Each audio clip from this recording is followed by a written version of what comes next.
பொன்மனச்செம்மல் புரட்சி தலைவர் எம்ஜிஆர், இதயம் புரட்சி தலைவி அம்மாவை வணங்கி இந்திய திருநாடே மதுராங்கத்தை நோக்கி பார்த்து கொண்டிருக்கிறது. பாரத பிரதமர் அவர்கள் என்ன பேச போகிறார் என்று நாடே எதிர்பார்த்துக் கொண்டிருக்கின்றது. பாரத பிரதமர் அவர்கள் இந்த மண்ணிலே கால் வைத்தவுடனே இயற்கையே சூரியனை மறைத்து விட்டது.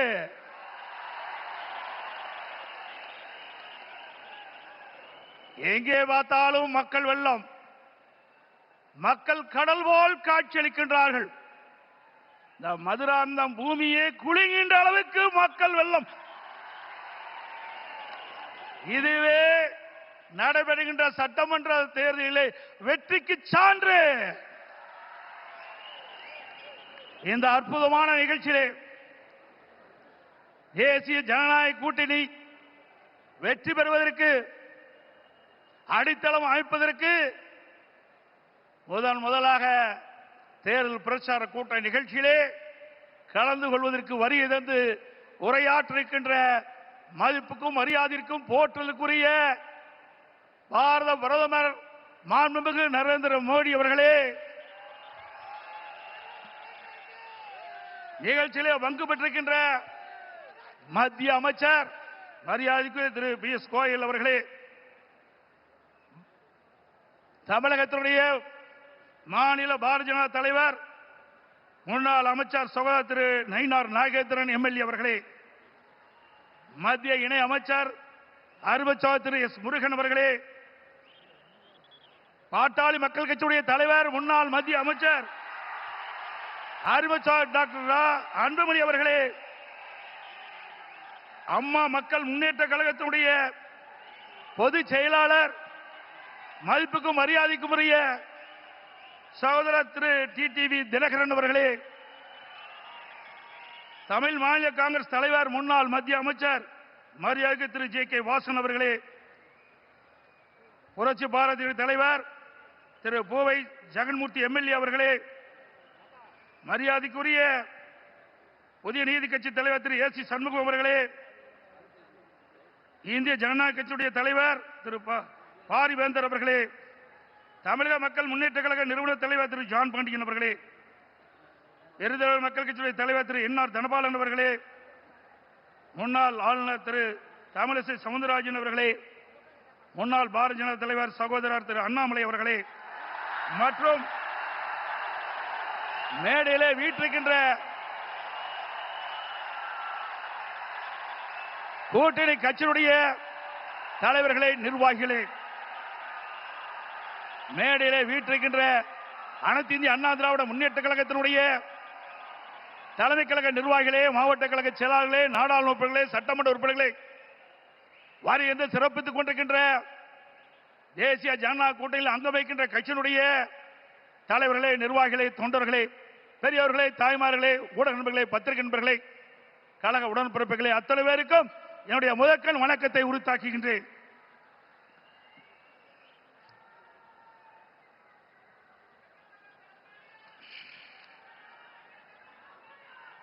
நாளம் கருதினும் கைகூடும், காலம் கருதி இடத்தார் செய்யின். உரிய காலத்தையும் இடத்தையும் தேர்ந்தெடுத்து செயல்பட்டால் உலகத்தையே கையில் அடக்கலாம் என்பது இதனுடைய பொருள். நம்மை எதிர்ப்பவர்கள் எத்தகைய வஞ்சக நெஞ்சம் கொண்டவர்களாக இருந்தாலும், தீயவர்களாக இருந்தாலும், உரிய காலத்தில் உரிய இடத்தில் உரியவர்களோடு ஒன்றிணைந்து உறுதியாக செயல்பட்டால் வெற்றி என்பது நிச்சயம். அத்தகைய தருணம் இப்பொழுது நமக்கு கிடைத்துள்ளது. இன்றைக்கு திராவிட முன்னேற்ற கழகம் ஆட்சி பொறுப்பேற்று 4.25 ஆண்டுகள் ஆகிவிட்டன. 4.25 ஆண்டு காலத்திலே மக்களுக்கு இந்த ஆட்சி கொடுத்தது வேதனை, துன்பம். எல்லா துறைகளிலும் ஊழல், ஊழல் இல்லாத துறையே கிடையாது. மக்களை வாட்டி வதைக்கின்ற அரசாங்கம் தேவையா? சொல்லுங்க, தேவையா? மக்களோட ஆட்சி அகற்றப்பட வேண்டும். ஒரு குடும்பம் வாழ 8 கோடி மக்களை சுரண்டுவது நியாயமா? இன்றைக்கு தமிழகத்தை திரு கருணாநிதியுடைய குடும்பம் ஆட்சியிலே அமர்ந்து கொள்ளையடித்துக் கொண்டிருக்கின்றது. திரு கருணாநிதி அவர்கள் முதலமைச்சராக இருந்தார். அதற்கு பிறகு ஸ்டாலின் முதலமைச்சராக இருக்கிறார். ஆட்சி பொறுப்பேற்று 4.25 ஆண்டு காலத்திலே அவர் செய்த சாதனை ஒன்றே ஒன்று, ஊழல் ஊழல் ஊழல். இன்றைக்கு திரு ஸ்டாலினுடைய குடும்பம் உலக அளவிலே மிகப்பெரிய பணக்கார குடும்பமாக திகழ்ந்து கொண்டிருக்கிறது. திரு ஸ்டாலினுக்கு பிறகு உதயநிதி ஸ்டாலின் வர வேண்டும் என்று எண்ணுகின்றார். திராவிட முன்னேற்ற கழகத்தில் எத்தனையோ பேர் உழைத்தவர் இருக்கின்றார்கள். அவர்கள் எல்லாம் வீதியிலே பார்க்கப்படுகிறோம். ஆனால் திரு கருணாநிதி குடும்பத்திலே பிறந்தவர்களுக்குத்தான் அந்த கட்சியிலும் இடம், அதிகாரத்தில் இடம். அந்த அடிப்படையிலே தான் எந்த ஒரு தகுதியும் இல்லாத திரு உதயநிதி அவர்களுக்கு முதலிலே சட்டமன்ற உறுப்பினர் ஆக்கினார், பிறகு அமைச்சராக்கினார், இப்பொழுது துணை முதலமைச்சராக்கி இருக்கின்றார். அடுத்தது எந்த காலத்துக்கும் எந்த பதவிக்கும் திரு கருணாநிதி குடும்பம் வர முடியாது. வர முடியுமா? இந்த தேர்தல் தான் திமுகவுக்கு இறுதி தேர்தல். தீய சக்தி திமுகவை வீழ்த்துவோம்.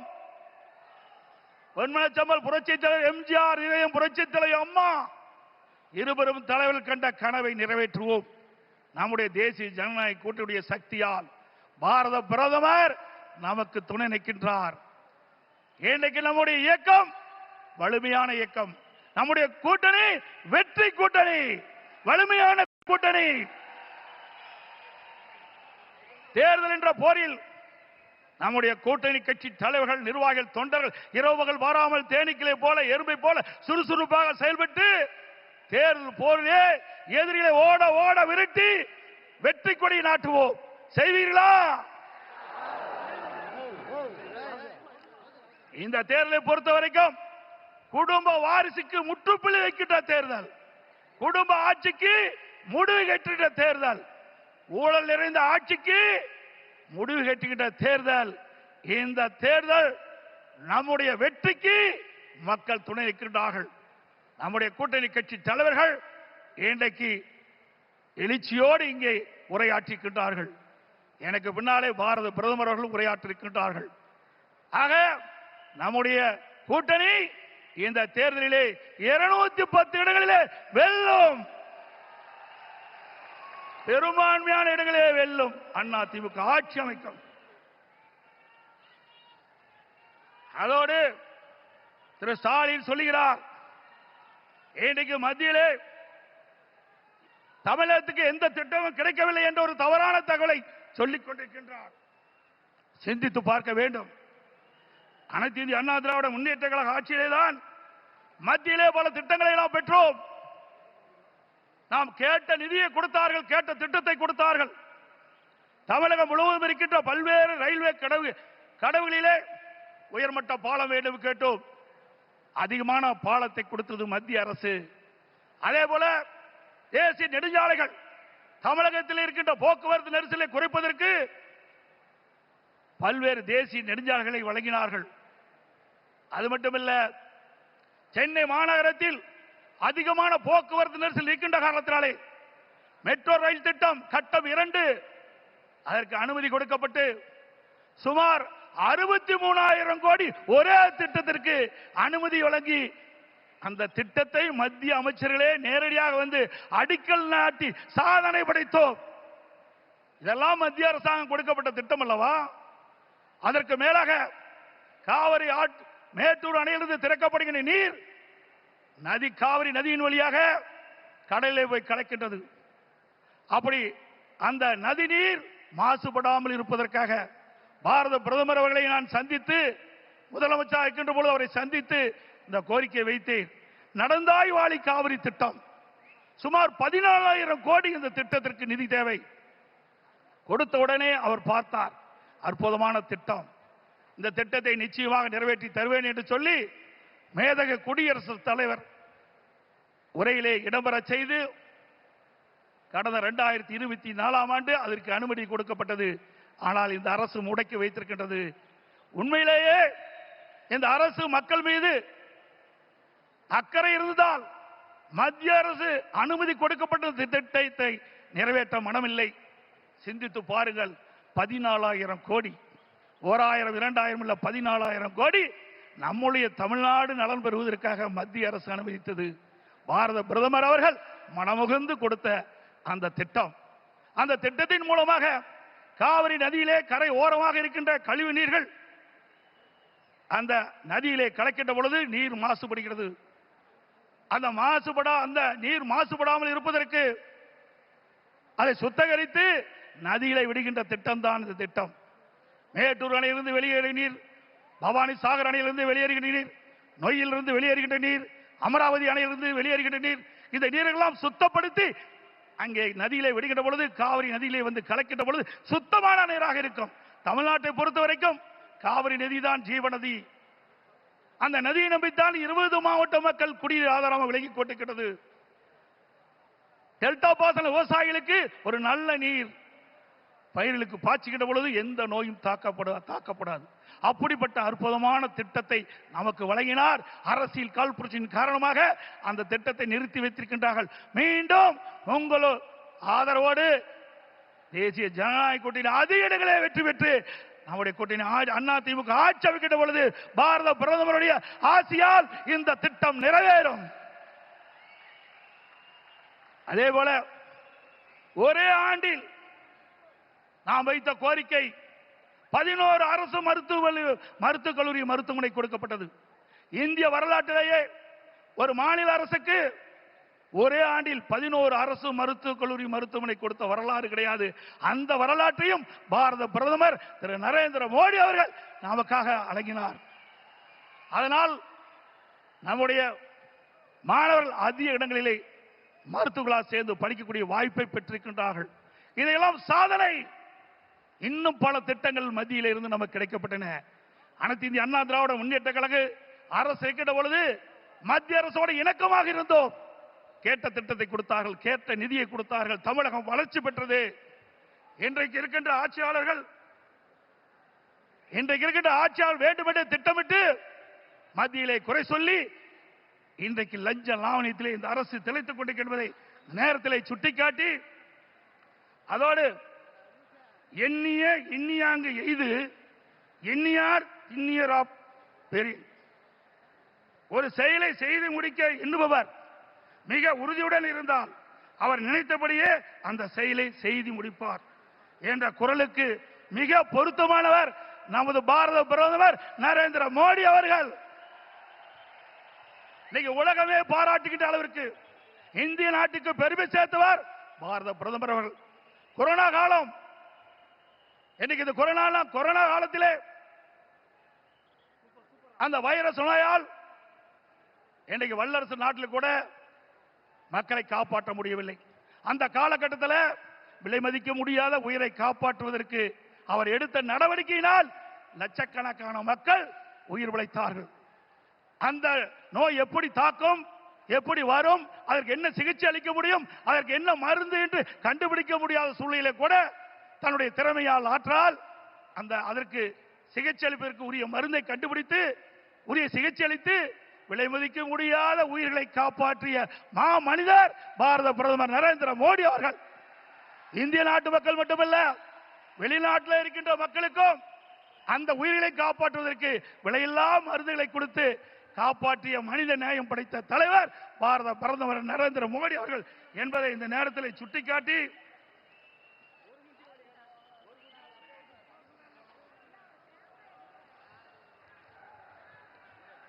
உறவுக்கு கை கொடுப்போம், உரிமைக்கு குரல் கொடுப்போம் என்ற அண்ணாவின் கொள்கையை உறக்க கூறி பொன்மனச்செம்மல் புரட்சி தலைவர் மற்றும் இதயம் புரட்சி தலைவர் அம்மா வகுத்து தந்த அமைதி, வளம், வளர்ச்சி என்பதை நாங்கள் தாரக மந்திரமாக என்று கூறி எங்கள் பயணத்தில் உறுதியாக எங்களுக்கு ஆதரவு கரம் நீட்டிய பாரத பிரதமர் அவர்களுக்கும் தேசிய ஜனநாயக கூட்டணி கட்சி தலைவர்களுக்கும் தொண்டர்களுக்கு மீண்டும் ஒருமுறை நன்றி தெரிவித்துக் கொள்கின்றேன். மக்களை காப்போம், தமிழகத்தை மீட்போம். By by Stalin. நன்றி, வணக்கம். உலக தமிழ் சொந்தங்களுக்கு வணக்கம். நான் ராஜவேல் நாகராஜன். பேசு தமிழா பேசு வலையொலியுடைய வளர்ச்சிக்கு நீங்களும் உறுதுணையாக இருக்கணும்னு நினச்சிங்கன்னா இந்த வீடியோடைய டிஸ்கிரிப்ஷனில் இருக்கக்கூடிய ரேசர் பே லிங்கை கிளிக் பண்ணுங்கள். அந்த லிங்க்கில் போயிட்டு உங்களுக்கு விருப்பமான தொகையை பேசு தமிழா பேசுவனுடைய வளர்ச்சிக்கு உங்களுடைய பங்களிப்பாக நீங்கள் கொடுக்கலாம். நன்றி, வணக்கம். பேசு தமிழா பேசு சேனலுக்கு ஆதரவு தந்து கொண்டிருக்கக்கூடிய பார்வையாளர்களுக்கு வணக்கம். அரசியல் ஆன்மீகம்னு மட்டும் இல்லாம இப்போ ஹெல்த்லயும் நம்ம வந்தாச்சு. ஹெல்த் சம்பந்தமான பிரச்சனைகளுக்கும் ஹெல்த் டிப்ஸுக்கும் ஹெல்த் கேருக்கும் இல்ல ஹெல்த் பத்தி ஏதாவது தெரிஞ்சுக்கணும் அப்படின்னு நினைச்சீங்கன்னா ஹெல்த் குரு சேனல் கண்டிப்பா உங்களுக்கு யூஸ்ஃபுல்லா இருக்கும். பேசு தமிழா பேசு சேனலுக்கு கொடுக்கக்கூடிய இதே சப்போர்ட்டை ஹெல்த் குரு யூடியூப் சேனலுக்கும் கொடுத்து அந்த சேனலை சப்ஸ்கிரைப் பண்ணி உங்க நண்பர்களுக்கு ஷேர் பண்ணும்படி கேட்டுக்கிறோம். நம்ம ஹெல்த் குரு சேனலோட லிங்கை டிஸ்கிரிப்ஷன்ல தரோம், மறக்காம செக் பண்ணி பாருங்க.